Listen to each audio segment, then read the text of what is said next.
ایک زبردست بہار سے ہمکنار کر دیا.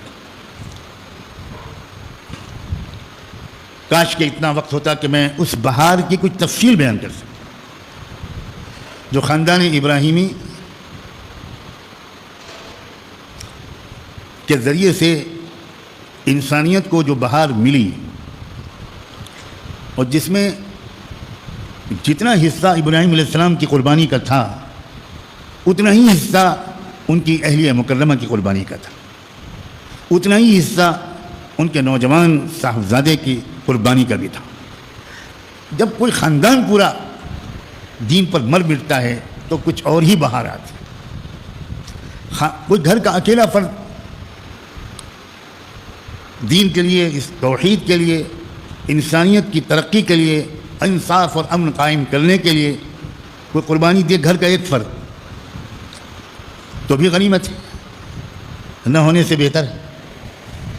لیکن تاثیر اس قربانی کی زبردست ہوتی ہے جس میں پورا گھرانہ شریک، بیٹے بھی، بیٹیاں بھی، بہویں بھی، داماد بھی، اور بیوی تو سر فہرست.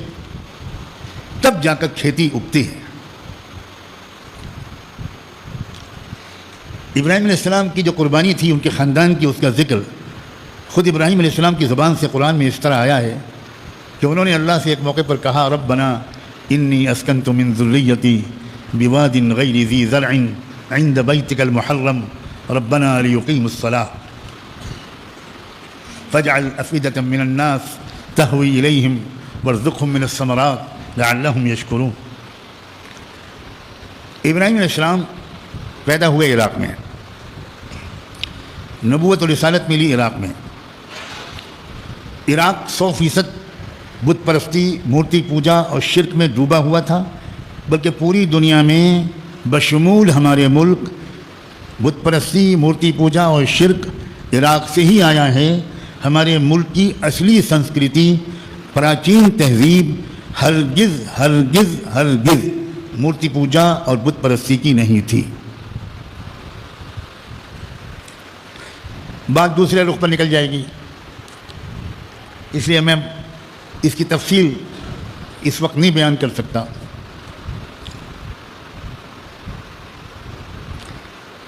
ہمارے ملک کی جو اصل تہذیب ہے، اصل سنسکرتی ہے، وہ ہے جو شروع ہوئی تھی حضرت آدم علیہ السلام سے، اور وہ یہیں اترے تھے ہمارے ملک میں. تو اصل تہذیب تو وہ ہی جو وہاں سے آئی، وہاں سے شروع ہوئی. تو ہم مسلمانوں کو جو اس وقت تکلیف دی جا رہی ہے وہ اس جرم کی سزا ہے کہ ہم بھارتیہ سنسکرتی کو چھوڑنے کے لیے تیار نہیں ہیں. اور جو سزا دے رہے ہیں یہ وہ لوگ ہیں جو ودیشی سنسکرتی کو اپنائے ہوئے ہیں اور ہم کو مجبور کر رہے ہیں کہ ہم ودیشی سنسکرتی اپنائیں. اب معہد میں یہ مضمون بڑھوائیے.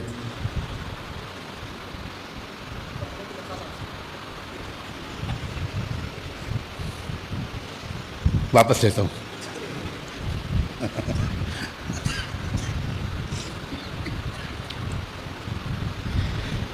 یہ بالکل تحقیقی بات ہے جو میں کہہ رہا ہوں، برسوں میں نے لگائے ہیں اس کے مطالعے میں. یہ آرین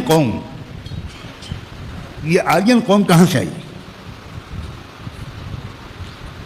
عراق میں ایک قصبہ ہے جس کا نام ہے اور، وہاں پیدا ہوئے تھے ابراہیم علیہ السلام.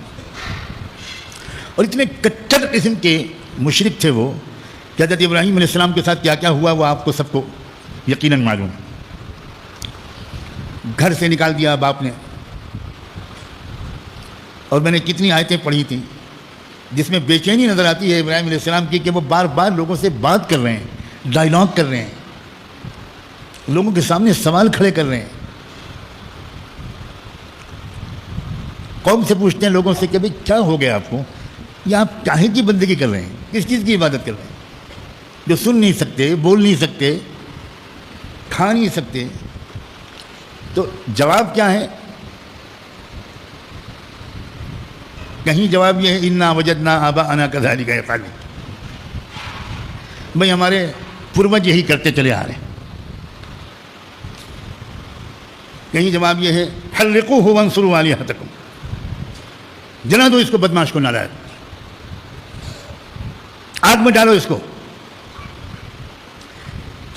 ابراہیم علیہ السلام کہتے ہیں کہ الا تعقلون، ابراہیم علیہ السلام عقل کی بات کر رہے ہیں، لاجک کی بات کر رہے ہیں، دلیل کی بات کر رہے ہیں، اور ادھر سے جواب کیا ہے؟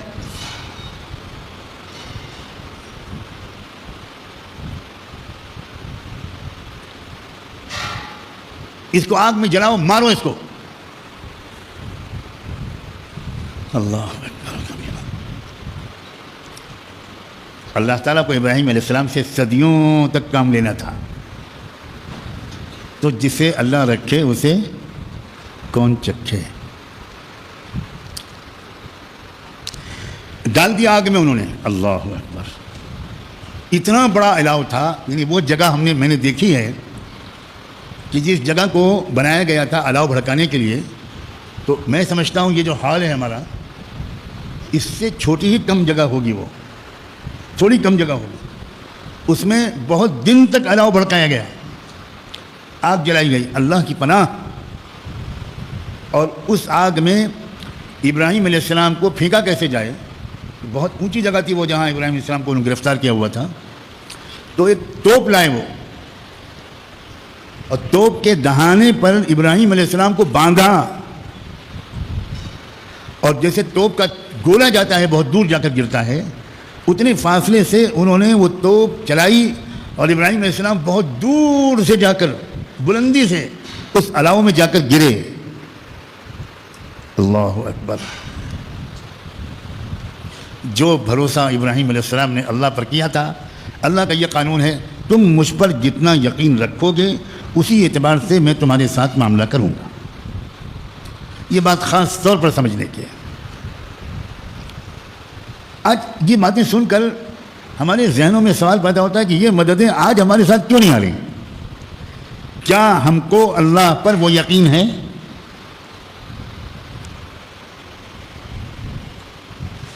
صاف بات ہے، ہم میں سے ہر ایک کے اندر کی جو یقین کی کیفیت ہے، اللہ سے جتنی امید ہے اور جو گمان ہے، اللہ ہر ایک کے ساتھ صرف وہی معاملہ کرے گا۔ ان کا یقین اس درجے کا تھا تو ان کے ساتھ وہ معاملہ ہوا، یا نار کونی بردا و سلاما علی ابراہیم۔ اتنے اوپر سے پھینکنے سے نہ ان کے بدن میں چوٹ آئی، نہ فریکچر ہوا، نہ ہڈی ٹوٹی، نہ آگ جلا پائی، اور وہ سارے لوگ یہ دیکھ کر پاگل ہو گئے کہ اتنی زوردار آگ جل رہی ہے اور ابراہیم علیہ السلام اس میں چین سے بیٹھے ہوئے ہیں، کیونکہ آگ نہیں جلاتی، اللہ کا حکم جلاتا ہے۔ پانی نہیں ڈبوتا، اللہ کا حکم ڈبوتا ہے۔ جب حکم آیا تو موسیٰ علیہ السلام اور ایمان والے اسی سمندر کو پار کر کے چلے گئے، سمندر نہیں ڈبو پایا۔ پھر جب حکم آیا تو اسی سمندر نے اس زمانے کے بلکہ دنیا کی تاریخ کے سب سے خطرناک ڈکٹیٹر فرعون اور اس کی پوری آرمی کو اسی سمندر میں ڈبو دیا۔ سمندر ڈبوتا ہوتا تو موسیٰ اور بنی اسرائیل بھی ڈوبے ہوتے۔ یہ مطلب ہے لا الہ الا اللہ کا۔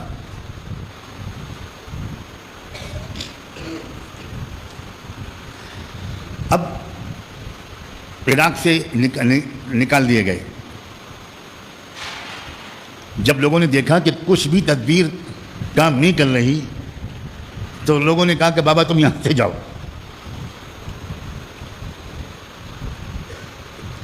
اب انہیں کیا معلوم کہ ہجرت سچائی کے پھیلنے کا سبب ہوا کرتی ہے۔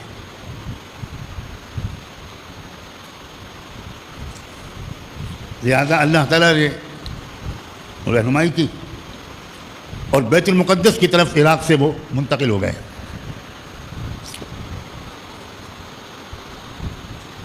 عراق کی بیت المقدس کی جو سرزمین ہے یہ بہت ہی سرسبز و شاداب ہے، بہت زبردست ہریالی 12 مہینے وہاں رہتی ہے۔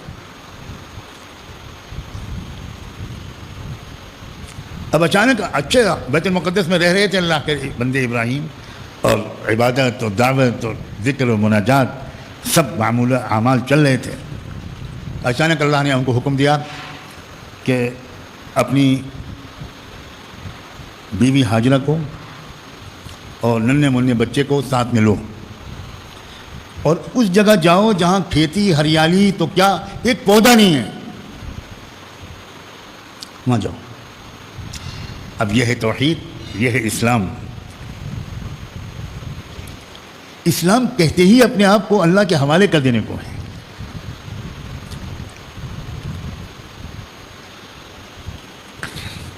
چنانچہ چل دیے اپنی بیوی و بچے کو لے کر، جہاں جگہ کی نشاندہی کی تھی اللہ نے وہاں پہنچا دیا۔ اور اب کیا کریں؟ کہا کہ بس تمہارا کام اتنا تھا کہ اپنی بیوی و بچے کو وہاں پہنچاؤ اور تم چلو، چھوڑ دو ان کو وہاں اور واپس چلو۔ اللہ اکبر۔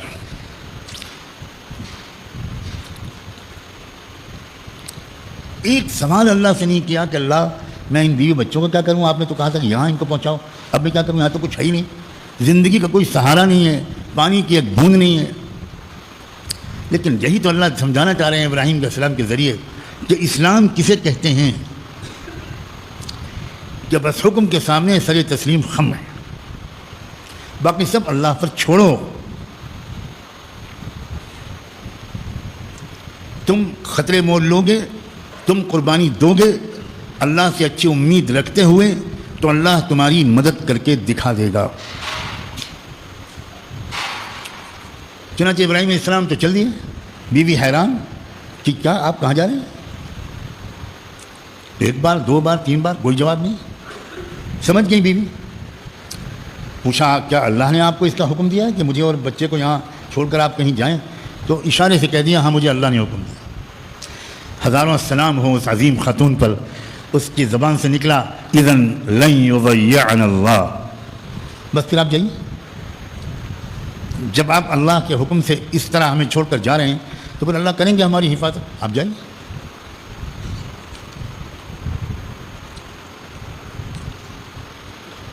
اللہ اکبر و کبیرہ۔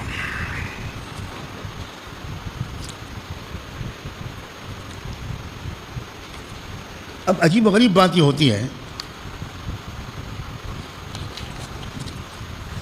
کہ اپنے بچوں کو لا کر یہاں بسایا، کس لیے بسایا؟ بیت المقدس سے یہاں لا کر کیوں بسایا؟ کیا مقصد ہے؟ ان کی دعا میں وہ بات صاف آ گئی ہے، ربنا انی اسکنت من ذریتی بواد غیر ذی زرع عند بیتک المحرم ربنا لیقیموا الصلاۃ۔ اللہ میں نے یہ جو اپنے بچوں کو لا کر یہاں بسایا ہے، ڈال دیا یہاں، تو یہ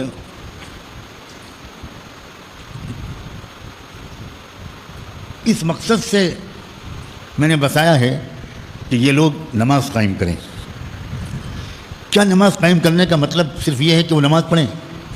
یہ کام تو بیت المقدس میں بہت آرام سے ہو سکتا تھا، اس کے لیے اتنی پاپڑ بیلنے کی کیا ضرورت تھی؟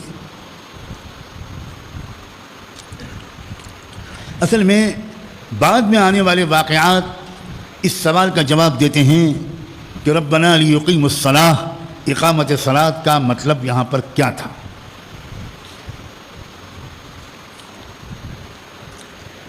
دراصل یہ ایک توحیدی انقلاب کی شروعات تھی۔ غور سے سننا اگر سمجھدار کچھ لوگ یہاں بیٹھے ہوں۔ لیقیموا الصلاۃ، اے اللہ پوری دنیا شرک و بت پرستی سے میں اس وقت بھٹک رہی ہے، میں چاہتا ہوں کہ یہ میں اور میرا خاندان ایک توحیدی انقلاب قائم کرے، دنیا کے اندر ایک تبدیلی لائے، دنیا کے لوگوں کو حقیقت بتائے، سمجھائے رب کون ہے، بندگی کس کی ہونی چاہیے، عبادت کس کی ہونی چاہیے۔ یہ میں چاہتا ہوں کہ مخلوق کو آپ سے جوڑے، یہ میری اولاد۔ اب جس مسلمان کی تمنا اپنی اولاد کے بارے میں یہ نہیں ہے کہ میری اولاد مخلوق کو اللہ سے جوڑے، اس کا مطلب ہے اس شخص کا ملت ابراہیمی سے تعلق کمزور ہے۔ آپ صرف اس کو کافی سمجھے ہوئے ہیں کہ میرا بچہ 5 وقت نماز پڑھ رہا ہے، آپ اس کو کافی سمجھے ہوئے ہیں کہ میری بیٹی 5 وقت کی نماز پڑھ رہی ہے اور وہ حجاب پہن کر کالج جاتی ہے، خدا کے لیے سمجھیے، یہ اسلام کا منشا نہیں ہے۔ اسلام کا تقاضا اس سے پورا نہیں ہوتا اگر آپ کی تمنا اور کوشش اور محنت یہ نہیں ہے کہ آپ کے بچے داعی بنے توحید کے، تو آپ ملت ابراہیمی پر نہیں چل رہے ہیں۔ اس سے زیادہ صاف لفظوں میں اور کیا کہوں؟ آپ کی تمنا اور محنت ہو، پھر آپ کی کوئی اولاد